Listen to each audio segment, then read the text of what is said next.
Assalamualaikum warahmatullahi wabarakatuh. Halo everyone, selamat sore.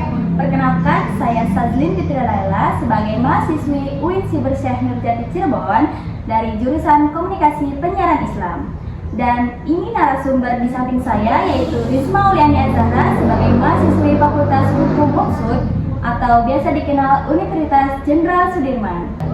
Sebelum kita berbincang lebih lanjut, saya akan membacakan CV narasumber di samping saya, yaitu Risma Uliani Azahra sebagai mahasiswi Fakultas Hukum UNSUD angkatan 2021. Pengalamannya yaitu menjadi BEM Eva UNSUD Staf Personalia. Wow, keren banget, sumpah demi apapun. Yang kedua yaitu Staf Media KPS, yaitu Komunitas Peradilan Semu. Dan yang ketiga, MC Beda Buku Hukum Nikel Kunci Perdagangan Internasional di Pontianak, Kalimantan Barat. Yang keempat yaitu MC Beda Buku Hukum Nikel Kunci Perdagangan Internasional di Fakultas Fisip UNSUD. Dan yang kelima yaitu Staff Leadership Jawa Tengah. Yang keenam, Ketua Umum HMI Komisariat Hukum UNSUD 2024-2025. Yang ketujuh yaitu 10 Besar Duta Genre Brebes 2024. Finalis Miss Hijab Jawa Tengah 2023. Selanjutnya peserta Pengabdian Masyarakat IYC atau Indonesia Youth and Culture. Narasumber Semanda Brebes. Keren banget, sumpah, itu sebanyak itu gimana aja sih cara mengeluarkan kayak waktunya gitu loh. Iya, so pasti ini banyak banget ya hambatan dan segala macam, dan so pasti banyak yang dikorbankan juga dari segi waktu, dari segi tenaga, terus dari segi kesehatan juga. So pasti makanya tuh harus jaga imunitas gitu, imunitas tubuh kita tuh harus tetap sehat gitu. Jadi kan kalau kita menjalankan aktivitas kita nggak sehat kan juga nggak enak juga gitu kan, dan aktivitasnya juga pasti terganggu. Gimana sih caranya untuk bisa meminimalisir itu? Sebenarnya tuh banyak banget ya, banyak banget caranya. Gimana kitanya aja sebagai generasi muda itu bisa memposisikan diri aja dan bisa mengatur manajemen waktunya. Jadi kan kalau di organisasi itu yang biasa disebut KMO nih Kak, yang biasa disebut KMO itu kepemimpinan, manajemen dan organisasi, dan itu ada pemimpin, manajemen dan organisasinya. Jadi tiga itu saling kesinambungan satu sama lain antara pemimpin, manajemen dan organisasi. Organisasi wadahnya, pemimpinnya, manajemen itu waktunya gitu. Jadi tiga itu harus bisa kesinambungan Kak. Kalau misalkan tiga-tiganya itu bisa, otomatis kita bisa dong jadi penggerak, jadi generasi muda yang bisa berkualitas dan inovatif untuk keberlanjutan Indonesia gitu. Keren banget. Hari ini kita akan berbincang-bincang mengenai peran pemuda dalam organisasi. Langsung saja pada pertanyaan yang pertama, yaitu apa saja sih peran pemuda dalam sebuah organisasi? Baik, peran pemuda ini sebagai penggerak, mencetuskan ide-ide dan menjadi agen of change, yaitu agen perubahan untuk Indonesia lebih baik. Sebenarnya banyak banget ya untuk peran pemuda ini, dan kita bakalan bahas nanti ya. Jadi bakalan ada pembahasan selanjutnya mengenai peran pemuda dalam organisasi itu apa, terus apa sih, gimana sih caranya, gimana apa aja sih, dan segala macam mungkin bakal kita bahas ya.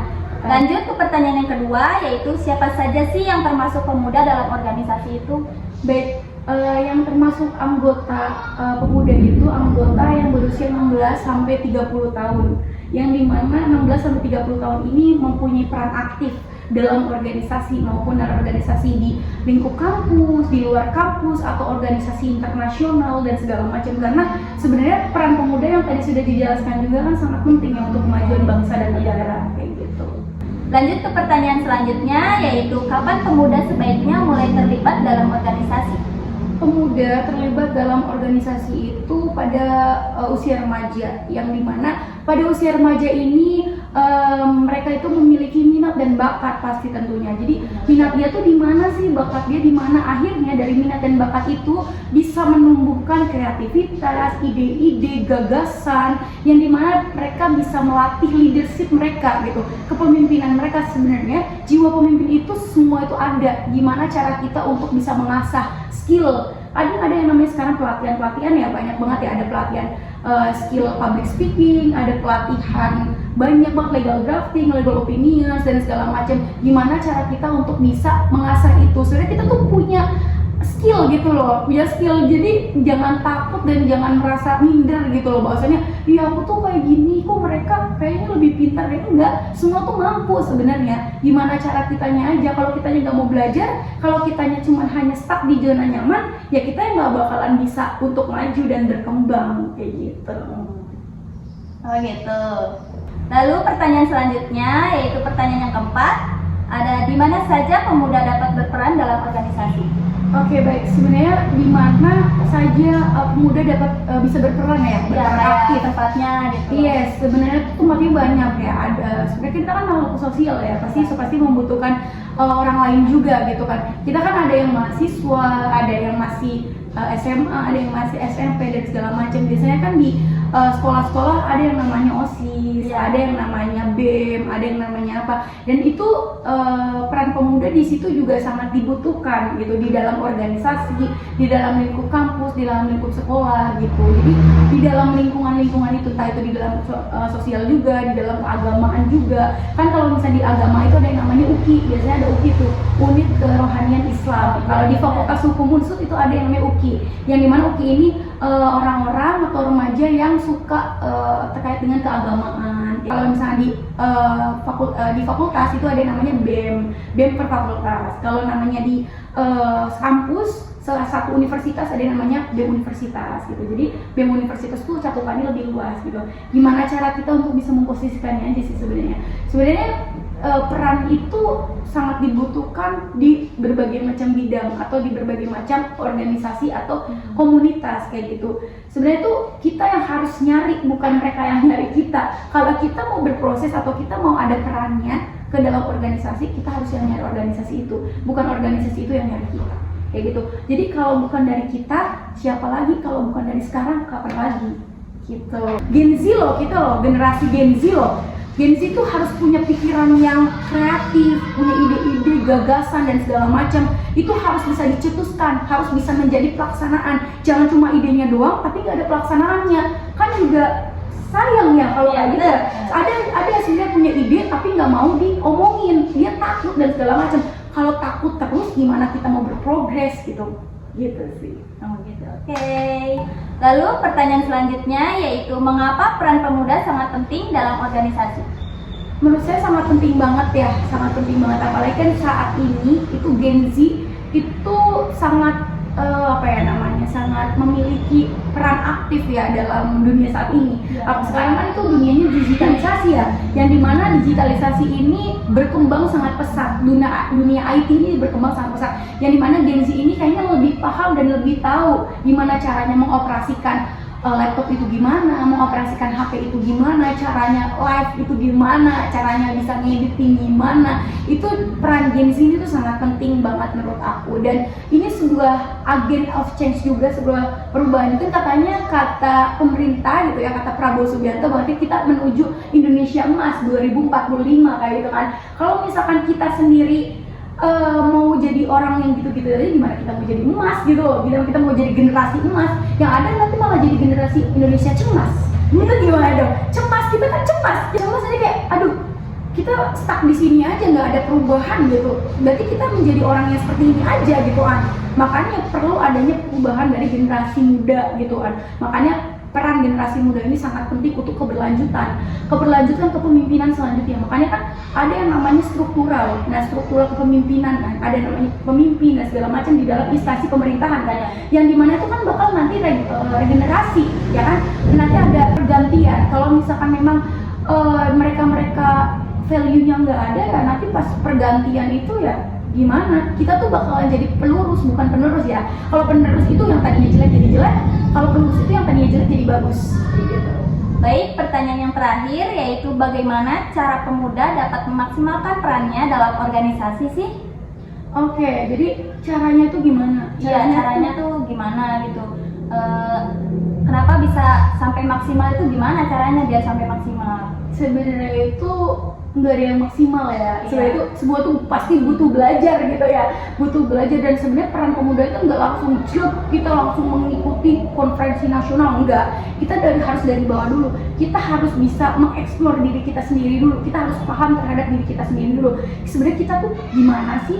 Sebenarnya apa sih dan segala macam. Kalau kita udah tahu nih potensi kita baru berperan aktif di masyarakat. Kan katanya kita bakalan jadi orang yang bermanfaat kan buat orang lain. Iya. Kan katanya sebaik-baiknya manusia orang yang bermanfaat buat orang lain, kayak gitu. Nah, gimana sih caranya? Ya kita mengikuti berbagai macam kegiatan. Kegiatannya salah satunya kegiatan kayak misalkan contoh ada yang namanya Duta Genre, Generasi Berencana, ada yang namanya Miss Hijab Jawa Tengah, ada yang namanya Pengabdian Nasional, itu ada tuh. Kak, ada pengabdian nasional itu biasanya itu di sana itu dilatih terkait dengan public speaking, kepemimpinan, manajemen dan segala macam, gimana cara kita untuk bisa bersosialisasi dengan orang, cara kita untuk membentuk karakter itu seperti apa. Jadi ada bidang-bidangnya nih Kak, ada bidang-bidangnya itu ada yang namanya ekraf itu ekonomi kreatif, terus ada yang namanya kesehatan, ada yang namanya pendidikan. Nah pendidikan itu ngapain nanti di sana? Nanti di sana tuh biasanya ngajar gitu. Kalau misalnya kesehatan itu gimana? Di sana tuh nanti bisa kerjasama dengan bidan dan segala macam terkait dengan porsi MPASI dan segala macam. Terus juga kayak sebenarnya contoh lagi ekraf ekonomi kreatif, kita membuat pembaharuan. Contoh kayak waktu itu saya menjadi delegasi IYC, Indonesia Youth and Culture. Nah itu di Tulung Agung waktu itu tahun 2022 kalau nggak salah, kalau nggak 2023. Dan saya menjadi staf ekraf. Saya membuat sabun susu sapi murni, susu sapi perah ya, murni dari susu sapi murni itu buat sabun. Jadi ada dua, ada yang wanginya sama ada yang murni kayak gitu. Dan bukan hanya itu aja, sebenarnya banyak banget. Dan saya juga sebagai perwakilan pemuda Jawa Tengah untuk bisa mengikuti di Hari Sumpah Pemuda waktu kemarin di tahun 2024, Sumpah Pemuda ke-96 di Kemenpora RI di Jakarta gitu. Keren banget.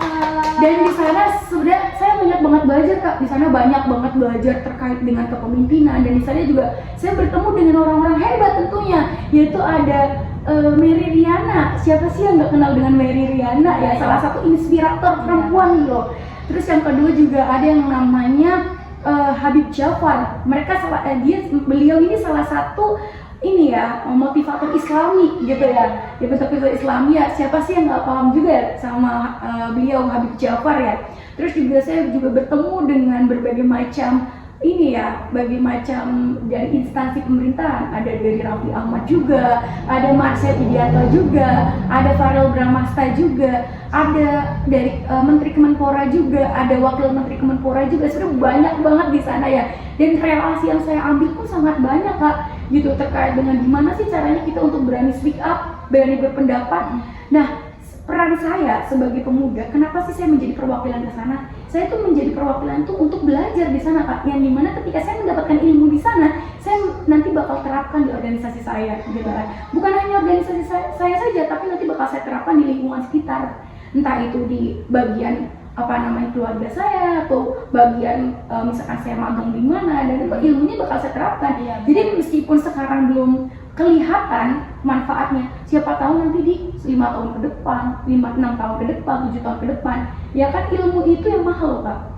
Ilmu itu mahal sebenarnya. Sebenarnya untuk jalan ke sana kita membutuhkan duit, tapi lebih mahal ilmunya daripada untuk ongkos ke sana kayak gitu kan. Kita tidak bisa mendapatkan kesempatan kedua kalinya gitu loh. Kalau misalnya ada kesempatan, gas aja gitu loh teman-teman. Jadi kalau kalian punya kesempatan, ambil, raih itu kesempatan. Kapan lagi gitu kan? Makanya yang tadi saya bilang nih, kalau bukan dari kalian, siapa lagi? Kalau bukan dari sekarang, itu kapan lagi? Ayo keluar dari zona nyaman, stop untuk main gadget, stop untuk malas-malasan dan segala macam. Coba ubah hidup kalian, ubah cara pandang kalian, ubah pemikiran kalian. Kalian itu agen of change, agen perubahan untuk Indonesia lebih maju, untuk keberlanjutan regenerasi kepemimpinan Indonesia Emas 2045. Seperti itu Sasri. Jadi sebenarnya dari saya sendiri ya di Fakultas Hukum itu sebenarnya banyak banget organisasi, sebenarnya banyak gitu. Tapi saya harus bisa memilih dan memilah, karena kan tujuan saya kuliah kan ya untuk ini ya, untuk lulus, belajar dan segala macam. Dan kuliah ini salah satu masa transisi. Jadi gimana caranya untuk mahasiswa bisa menggunakan masa transisi waktu itu dengan baik. Kalau nggak bisa menggunakan waktu itu dengan baik, aduh susah. Makanya jangan jadi mahasiswa kupu-kupu. Kuliah pulang. Jadi dia hanya cuma dapat pelajaran kuliahnya doang, tapi dia tidak dapat pelajaran terkait dengan ilmu sosial yang bisa diterapkan nantinya. Kalau misalkan belajar doang kan bisa, yang YouTube bisa, ya kan? Tapi kalau misalkan belajar ilmu sosial gimana? Kalau bukan di organisasi, iya nggak? Gimana caranya kalau bukan kita nggak yang mengeksplor sendiri gitu? Makanya gunain masa-masa kuliah kalian dengan baik dan bijak tentunya. Kalian harus bisa memilih dan memilah organisasi yang baik itu yang mana, organisasi yang bisa merubah diri kalian menjadi orang yang baik itu gimana, orang yang berpotensi itu gimana. Makanya jangan cari organisasi yang ambal-ambal. Ketika kalian masuk organisasi tapi kalian nggak dapat apa-apa, keluar. Buat apa coba masuk organisasi tapi nggak ada apa-apanya, ya kan? Mending masuk organisasi tapi yang menghasilkan diri kalian, yang bisa mengasah skill kalian. Saya juga salah satu narasumber di RRI Pro 2 Purwokerto setiap hari Kamis, teman-teman. Keren. Di jam 4 biasanya gitu. Jadi kita membahas terkait dengan podcast gitu ya, terkait dengan strategi komunikasi, terkait dengan public speaking, terkait dengan peran pemuda, terkait dengan kesehatan. Jadi semua topik bakal kita bahas kayak gitu. Jadi makanya ayo dari sekarang kita semangat untuk bisa menjadi pelurus bangsa untuk kedepannya, seperti itu. Terima kasih Karisma atas sharing-sharingnya mengenai peran pemuda dalam organisasi. Pembahasannya tadi sangat keren banget, sumpah ya, keren banget. Dan pengalamannya juga sudah banyak sekali. Jadi untuk teman-teman supaya bisa mengikuti jejak seperti Karisma dan berperan aktif dalam organisasi. Sekian, wassalamualaikum warahmatullahi wabarakatuh. Terima kasih Karisma. Terima kasih.